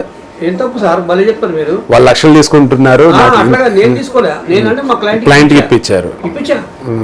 ఒకడు 10,000 ఇచ్చాడు, 10,000 ఇచ్చి కాలు మొక్కాడు ఒకడు, ఇన్స్పెక్టర్ స్థాయి అధికారి. ఒకవేళ 10,000 ఇచ్చి కాలు మొక్కడే అనుకుందాం, ఆ కక్ష మనసులో పెట్టుకుని ఆ తర్వాత ఆ కేసు పొందలేదు, వాడు ఉద్యోగం వచ్చింది కదా, లేకపోతే ఉద్యోగం పోయేది మధ్యాహ్నం కల్లా. మధ్యాహ్నం 3:00కి జడ్జి అల్టిమేట్ ఇచ్చాడు, అల్టిమేటం. ఈ ఇద్దరు ఇన్స్పెక్టర్లు సార్, ఇద్దరు ఇన్స్పెక్టర్లో ఒక తప్పుడు ఎఫిడవిట్ వేసాడు, అది ప్రూవ్ అయిపోయింది. సో ఎవరు వేసారు తప్పుడు ఎఫిడవిట్? నువ్వు వేసావంటే నువ్వు పోతావు, వాడు వేసాడంటే వాడు పోతాడు, ఇద్దరు నిర్ణయించుకోండి అన్నాడు. ఇద్దరు నిర్ణయించుకోండి అంటే వాడు అంటాడు, చాతరఘాట్ ఇన్స్పెక్టర్ అంటాడు, నేను ఎందుకు పోతా, నేను కరెక్ట్ ఉందా, నేనేం తప్పు చేయలే అంటాడు. వాళ్ళు ఒంగోలు ఇన్స్పెక్టర్ తప్పు చేశాడు, కాలు పట్టుకున్నాడు, తప్పు అయిపోయింది మా ప్రభు, చెప్పు మీ క్లయింట్కి ఏం కావాలో చెప్పు, నేను ఇస్తాను, వాడి మీద పెట్టిన కేసు నేను మాఫ్ చేస్తా, డబ్బులు ఏమన్నా కావాలి చెప్పు. అరే వాడిని పిలిచారు, రవి రారా, ఏం కావాలి తీసుకో అన్న, ఎంత ఇస్తాడో అంత తీసుకోరా బాబు అన్న. మరి 10 ఇచ్చాడు. సార్ నా దగ్గర 10 ఉన్నాయి సార్, నేను ఒంగోలు నుంచి వచ్చాను, బండి మీద వచ్చాను, నేను డీజిల్ కావాలి, అవి కావాలి, ఇవి కావాలి. 10 తీసుకున్నాడు. గూగుల్ పే, ఫోన్ పే లేవు సార్. 10 క్యాష్ ఇచ్చేసాడు. ఇంకపోతే ఉప్పల్ ఇన్స్పెక్టర్ ఒక ఆయన ఉన్నాడు, ఉప్పల్ సబ్ ఇన్స్పెక్టర్, ఆయన పాపం 75,000 ఇచ్చాడు. చేసిన తప్పుని కప్పిపుచ్చుకోవడానికి, హైకోర్టులో చర్మాన్ని కాపాడుకోవడానికి, స్కిన్ కాపాడుకోవడానికి 75,000 ఇచ్చాడు అక్షరాల. అంటే మీరు చెప్పిన ప్రకారం చూస్తుంటే స్వతంత్రోద్యమ కాలంలో ఎలాగైతే మన దగ్గర ఉన్నటువంటి ఉద్యమకారులు ఎవరైతే ఉన్నారో స్వతంత్రోద్యమంలో ఆస్తులు కావచ్చు అన్నీ ఇలా పెట్టినటువంటి వాళ్ళు ఎక్కువ బారిస్టర్ చదివిన వాళ్ళే ఉన్నారు, లా చేసిన వాళ్ళే. ఇప్పుడు ఆ వేలో మీలాంటి వాళ్ళు తయారైతే వ్యవస్థను మార్చగలుగుతారా? సో అవేళ ఖచ్చితంగా మార్చాలని ఆశిస్తున్నాను సార్. అండ్ లాస్ట్గా ఇంకోటి ఏంటంటే ఈ మధ్యకాలంలో ఎక్కువగా లివింగ్ రిలేషన్షిప్, సహజీవనం, ఇది బాగా ఎక్కువైపోతూ ఉంది. వాడు వాడుకున్న వాళ్ళు వాడు ఆడుకుంటున్నాడు, లేదంటే ఈ అమ్మాయి అవసరం వాడు తీర్చడానికి వాళ్ళు ఉంటుంది. ఆ తర్వాత ఆమె బ్రేకప్ చెప్పడం, వాడు బ్రేకప్ చెప్పడం జరిగిపోతూ ఉంది. ఇదే విధంగా పెళ్లి కనుక అయినట్టయితే ఇద్దరిలో ఎవరైనా ఒకళ్ళు కలిసి గట్టిగా ఫిక్స్ అయితే కోర్టు ఏదో కూడా వాళ్ళని కలిపించడం ట్రై చేసేది. ఈ లివింగ్ రిలేషన్షిప్లో వాళ్ళు విడిపోయిన తర్వాత ఒకళ్ళ నుండి నేను లివింగ్ రిలేషన్షిప్లో ఉన్నాను ఇన్నాళ్ళు, అగైన్ నాకు వాడు కావాలి, లేదంటే అగైన్ నాకు అమ్మాయి కావాలని చెప్పి కోర్టుకి అప్రోచ్ అయితే ఏంటి పరిస్థితి? ఎటువంటి తీర్పు వచ్చే అవకాశం ఉంది? లివింగ్ రిలేషన్షిప్ అడిగారు చెప్తానా, ఏ అడ్వకేట్ కూడా ఈ లివింగ్ రిలేషన్షిప్స్ 497 రద్దయిన తర్వాత నేను సాక్షాత్తుగా పోయిన వారం పార్లమెంట్కి లెటర్ రాశాను, పార్లమెంట్ సెక్రటరీకి లెటర్ రాశాను, తర్వాత ఇంకెవరికి ఒక ఆయనకి 2 రిజిస్టర్ పోస్టులు పంపించాం చేసి మీరు కన్సిడర్ చేయండి సార్, ఇది 497 రద్దయిన తర్వాత ఈ లివింగ్ రిలేషన్షిప్ గోల్ ఎక్కువైపోయింది, వీళ్ళు ఇష్టాతి రాజ్యంగా చట్ట విరుద్ధంగా వీళ్ళందరూ ప్రవర్తిస్తున్నారు, అందరూ కలిసి మెంబర్లు అందరూ కలిసి దీన్ని ఓట్ చేసి ఇంకొక అమెండ్మెంట్ తేండి, 497కి అమెండ్మెంట్ తేండి అని నేను రిజిస్టర్ పోస్ట్ చేశాను. చూస్తే బయట ఎట్లా ఉందంటే లివింగ్ రిలేషన్షిప్లో 2 రకాల లివింగ్ రిలేషన్షిప్. భార్యాభర్తకి పెళ్ళిళ్ళు అవుతాయి, ఈ భార్య ఏమో ఇంకొక అబ్బాయితో లివింగ్ రిలేషన్, ఈ భర్త ఏమో ఇంకొక అమ్మాయితో లివింగ్ రిలేషన్ ఉంటాడు, అంటే 2 సంసారాలు నాశనం అయితే. గతంలో ఇది వ్యభిచారం కింద వచ్చేదా? వ్యభిచారం కింద ఇప్పుడు వచ్చేసి ఇద్దరు మ్యూచువల్. పోలీసులు కూడా ఏమంటున్నారు, లివింగ్ రిలేషన్షిప్ మీరు 494 కంప్లైంట్ ఇస్తే, బైగామీ కంప్లైంట్ ఇస్తే లివింగ్ రిలేషన్షిప్ ఉన్నారండి వాళ్ళు. ఫర్ ఎగ్జాంపుల్ ఒక లాడ్జ్లో వారిద్దరు భార్యాభర్తలు కాదు, ఓకే, లివింగ్ రిలేషన్షిప్ లో ఉన్న వాళ్ళు ఒక లాడ్జ్లో ఉన్నారు, పోలీసులు వచ్చారు, రైడ్, మీరు వ్యభిచారం చేస్తున్నారు అని కేసు పెట్టే ఛాన్స్ ఉందా? అప్పుడు 490 అది మీరు చెప్పినట్టుగా సీటా యాక్ట్ వచ్చేది, PITA SITA, suppression of immoral traffic act. Okay, ఇప్పుడు ఎట్లా కాదు, ఇద్దరు ఉన్నారు అనుకోండి, భార్య ఒక అబ్బాయి ఒక అమ్మాయి ఉన్నారు, ఓకే, దొరికారు, మేము ఇద్దరు లివింగ్ రిలేషన్ ఉన్నామంటారు. ఓకే, లివింగ్ రిలేషన్షిప్ వాళ్ళు ఒకవేళ మైనర్ అయితే కుదరదు, మేజర్ అయి ఉండాలి. లివింగ్ రిలేషన్షిప్ లో ఉన్నాం, ఏదన్నా మైనర్ అంటే రిలేషన్షిప్ లో లేకపోయినా మీద ఇష్టపూర్వకంగా మేము ఉన్నాం, దట్స్ ఇట్, అంతే. ఒకవేళ అక్కడ ఇంకా ఒక అమ్మాయి 2-3 అబ్బాయిలు కనుక ఉంటే అప్పుడు ఏమైతుంది సార్, అన్న చెల్లెలు అంటారు వాళ్ళు. ఓకే, మీ ఇద్దరు అన్న చెల్లెలు అండి అంటారు, ఏమంటారు మీరు వాళ్ళని చెప్పండి? మీరు అన్నారు కదా పోలీసులు వచ్చేసి కేసు పెట్టంటే ఏదైనా పెడతారని చెప్పి పెడతారు వాళ్ళు. మీ ఇద్దరు అన్న చెల్లెలు అంటారు, మాకు వరుస అవుతుంది అంటారు, చెల్లెలు వరుస అవుతుంది అంటాడు. ఒకవేళ ఒక అమ్మాయి 2-3 అబ్బాయిలు ఒక చోట ఉన్నారు, ఏదో ఊర్లో ఏదో చిన్న ఫంక్షన్ నుండి వచ్చారు, బట్ పోలీసులకి ఎవరో మీరు అన్నట్టుగానే డబ్బు ఇచ్చి మేనేజ్ చేస్తారు వాళ్ళని లోపల వేసేయని, అప్పుడు వ్యభిచార కింద వాళ్ళని లోపల వేయొచ్చా? వేస్తారు, పోలీసులు వెళ్తుంటే ఎవరైనా వేస్తారు. తర్వాత చూసుకుందాం, ఫస్ట్ అయితే ఎఫ్ఐఆర్ చేసేద్దాం, చేసి పంపించి వీళ్ళని బాలికల గృహానికి పంపించేద్దాం. తర్వాత అడ్వకేట్లు, ఆర్గ్యుమెంట్లు, డిశ్చార్జ్ పిటిషన్, ఆర్గ్యుమెంట్లు దాంట్లో ప్రూవ్ చేసుకుందాం మనం. అప్పుడు చేసి నీ అదృష్టం బాగుంటే డిశ్చార్జ్ అయ్యి బయటకు వస్తారు. మీరు పోలీసులు మళ్ళీ యాక్షన్ తీసుకుంటారా వాళ్ళ మీద రివర్స్ కేసు పెట్టి ఎందుకు ఇట్లా బుక్ చేసామని అడిగే దమ్ము ధైర్యం ఉండే ఎవరికైనా? సో ఇప్పుడు ఇది మీరంతా చెప్తున్న ప్రకారం పోలీస్ వ్యవస్థ మారాలంటే అడ్వకేట్లే ఒక రకమైనటువంటి యజ్ఞం చేయాలి. సో సమిధులుగా వచ్చేసరికి నీతిని అడ్వకేట్లు ప్రాబ్లం చెప్తా, అడ్వకేట్లని నేను పోలీస్ స్టేషన్ పోయి వీడికి వెళ్ళిపిరా, న్యాయంగా కూడా లంచాలు ఇప్పియకరా నాయన అంటే వీడు పోయి 30,000 చొప్పున ఒకడికి 30,000, 5 ఉన్నారంటే 5 30 150, 1,50,000 రూపాయలు వాళ్ళకి, వాడి షేర్ వాడికి, నీ షేర్ నీకు, నువ్వు రావాల్సిన నువ్వు తీసుకో, వాడి షేర్ వాడికి ఇచ్చేసి. ఇవన్నీ స్టేషన్ బెయిల్ లేదంటే స్టేషన్ బెయిల్ ఇవన్నీ మళ్ళీ ఇప్పుడు స్టేషన్లలో 498 జరిగే గోలంతా ఇదే సార్. డబ్బులు ఇస్తే ఇచ్చేసే 30,000 రేటు కూడా చెప్తాను, ఏ పోలీస్ స్టేషన్ పర్వాలేదు, 30,000 చొప్పున ఇచ్చేస్తే మీకు బెయిల్ ఇచ్చేస్తారు. 30,000 చొప్పున స్టేషన్ ఉన్న అందరికా, లేదు అంటే ఎస్ఐలకి, సిఐ మనిషికి 30,000. ఏంటి ప్రింట్ కొట్టాలండి? అమ్మా నాన్న చెల్లె అక్క, ఓకే, ఎంతమంది ఎక్యూజ్డ్ అయితే అంతమంది 30,000, అంతమంది 30,000, రైటర్కి 5,000, ఇక ఈ అడ్వకేట్ పోయినందుకు అడ్వకేట్ ఫీజు అడ్వకేట్ది. మన పూర్వీకులు అశ్వమేధ యాగం చేసేటప్పుడు కావచ్చు, ఇంకా చాలా లక్ష యాగాలు చేస్తూ ఉంటారు కదా, సమిధులుగా వచ్చేసి చాలా విలువైనవి వేస్తూ ఉంటారు. అలా ఇప్పుడు అడ్వకేట్లు ఈ సొసైటీని మార్చడం కోసం ఒక యాగం చేస్తున్నాను అనుకుందాం. భగవద్గీత శ్రీకృష్ణుడు చెప్తాడు, నిరంతరం మనం చేసే పని కూడా ఒక యాగం లాంటిది అబ్బాయి. ఎలాంటి సమిధులు వేయాలని, ఇలాంటి సమిధులు కావాలంటారు. అవినీతి అనే సమిధులు వేయాలి సార్. వాళ్ళల్లో ఉన్న అవినీతిని సమిధలుగా చేసి ఆ యజ్ఞంలో వేసిపడేయాలి. ఎవడన్నా మా దగ్గర వెనకాల చూడండి, 1 2 3 4 కూర్చున్నారు. ఇందాక నుంచి వింటున్నారు మన ప్రోగ్రామ్. ఎవడన్నా వేయడానికి రెడీగా ఉన్నాడు అడుగుదాం. ఏమే రమేష్, ఒక్కడన్నా మీలో సార్ నాలో ఉన్నటువంటి కరప్షన్ కానీ అవినీతి కానీ నేను దీన్ని వదులుకుంటా ఇవాళ నుంచి, పూర్వకాలం కాశీకి వెళ్ళేదో వదిలేసేవాళ్ళు, ఇప్పుడు అట్లా లేదు సార్. మీలాంటి గురువులు ఉన్న తర్వాత కూడా ఎందుకు పాసిబిలిటీ కలదు మరి మీ శిష్యులకి? శిష్యుడే సార్. అవునా? మీరు గురువుకి శిష్యుకి ఆ లింక్ పెట్టకండి. మీరు గురువు దగ్గర గురువే ఉన్నాడు, శిష్యుడి దగ్గర శిష్యుడు. గురువు ఓన్లీ నేర్పే వరకే వాళ్ళు పాఠాలు నేర్చుకోవాలి, తగ్గట్టు వాళ్ళు వెళ్ళిపోతారు. పాఠాలు నేర్చుకోవట్లే, శిష్యులు పాఠాలు నేర్చుకోవట్లే. ఇంకా గురువుకి ఎలా నామాలు పెడదామని చూస్తున్నారు వీళ్ళు. అయ్యో అవును సార్, అబద్ధం కాదు, నేను చెప్తున్నా. వెనకాల కూర్చున్నారే గురువులు, శిష్యులు, వీళ్ళందరూ నాకు ఎక్కడ కుదిరితే అక్కడ నామం పెట్టేద్దాము. ఒకడేమో ల్యాప్టాప్ ఎత్తుకుపోయాడు సార్, స్వీట్ వార్నింగ్ ఇస్తున్నారు ఇప్పుడు. ల్యాప్టాప్ ఎత్తుకుపోయాడు, ఒకడు పుస్తకాలు ఎత్తుకుపోయాడు. ఈ మధ్యనే నాకు కొంచెం ఆరోగ్యం బాగాలేదని హాస్పిటల్లో చేరితే ల్యాప్టాప్ ఎత్తుకుపోయిన ఒకడు, పుస్తకాలు ఎత్తుకుపోయి ఒకడు, టేబుల్ కంప్యూటర్ ఎత్తుకుపోయిన ఒకడు. అయ్యో, వినడానికి బాధగా ఉంది. మరి వీళ్ళు ఏం తీసుకుని ముందు మీరు రాసివ్వచ్చు మరి వీళ్ళకి ఏదన్నా. ఏది అందుకని ఇచ్చేసి ఆ వెనకాల పుస్తకాలను పట్టుకోమంటారా అన్న నేను. ఓకే, మా అడ్వకేట్ ఒక ఉన్నాడు జాన్ అని, ఆయన ఇచ్చేసి పట్టుకోరా బుక్స్. సీరియస్ ఇష్యూస్ ఒకడు ఎత్తుకుపోయి నువ్వన్న ఎత్తుకుపోన్నాను. సీరియస్ ఇష్యూస్ చెప్తున్నా సరే సరదాగా చెప్తున్నా నవ్వు వస్తుంది. బట్ త్వరగా మీరు ఆరోగ్యం కోలుకోవాలని, ఆరోగ్యంగా ఉండాలని, సమాజం పట్ల మీకున్నటువంటి బాధ్యత మరింత గొప్పగా వెళ్తూ ఎంతో మీలాంటి మందిని శిష్యులుగా తయారు చేసి సమాజానికి మనస్ఫూర్తిగా కోరుకుంటూ ఉన్నాను సార్.